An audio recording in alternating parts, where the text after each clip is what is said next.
एक गांव में एक साधु महात्मा रहते थे और वह जब भी नाचते तभी बारिश होती थी। गांव वाले भी उनका बहुत मान सम्मान करने लगे और गांव वाले जब इकट्ठा होकर बारिश की आवश्यकता होती तब महाराज जी से नाचने को कहते और महाराज जी नाचते और बारिश हो जाती।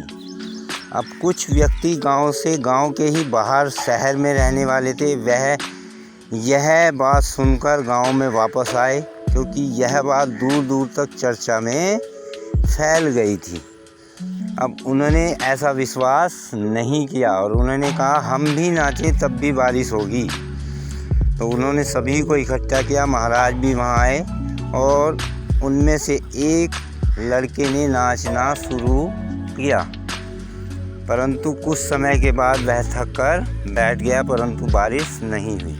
दूसरा लड़का कुछ और उससे ज़्यादा नाचा, परंतु वह भी थक गया और बारिश नहीं हुई। तीसरा भी कई घंटे नाचा, परंतु वह भी थक कर बैठ गया, परंतु बारिश नहीं हुई।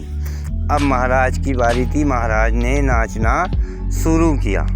जब महाराज नाचते नाचते 2 घंटे 4 घंटे बीत गए, परंतु बारिश होने का नाम नहीं ले रही थी। तब शाम हो गई, परंतु बारिश नहीं हुई। अचानक से शाम के वक्त बादलों में गड़गड़ाहट हुई और बारिश होनी शुरू हो गई। यह देखकर सभी आश्चर्यचकित रह गए और उन लड़कों को जो बाहर से शहर से आए थे उनको भी विश्वास हो गया महाराज की इस बात पर। तब महाराज ने नाचना बंद किया और कुछ समय बाद बारिश पड़ने से रुक गई।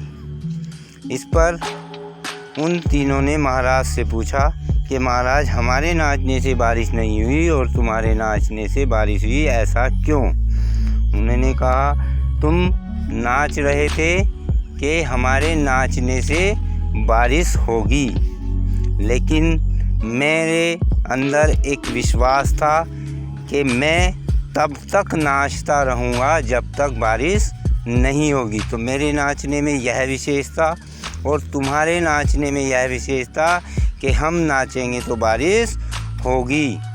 तो एक अपने आप में दृढ़ विश्वास होना चाहिए और जब हमारे अंदर विश्वास होगा तभी हम किसी लक्ष्य को प्राप्त कर सकते हैं। तो मेरे मन में एक लक्ष्य निर्धारित था कि मैं तब तक नाचूंगा जब तक बारिश नहीं होगी, और तुम नाच रहे थे कि हमारे नाचने से बारिश होगी। बस यही फ़र्क था। तो केवल अपने आप पर विश्वास रखते हुए कार्य को करें, और जब हम विश्वास रखते हैं किसी भी कार्य को करेंगे तो सारी प्रकृति हमारे साथ होगी और हम उस लक्ष्य को अचीव कर सकते हैं, उस लक्ष्य को पा जाएंगे। बस हमें अपने आप पर विश्वास होना अति आवश्यक है।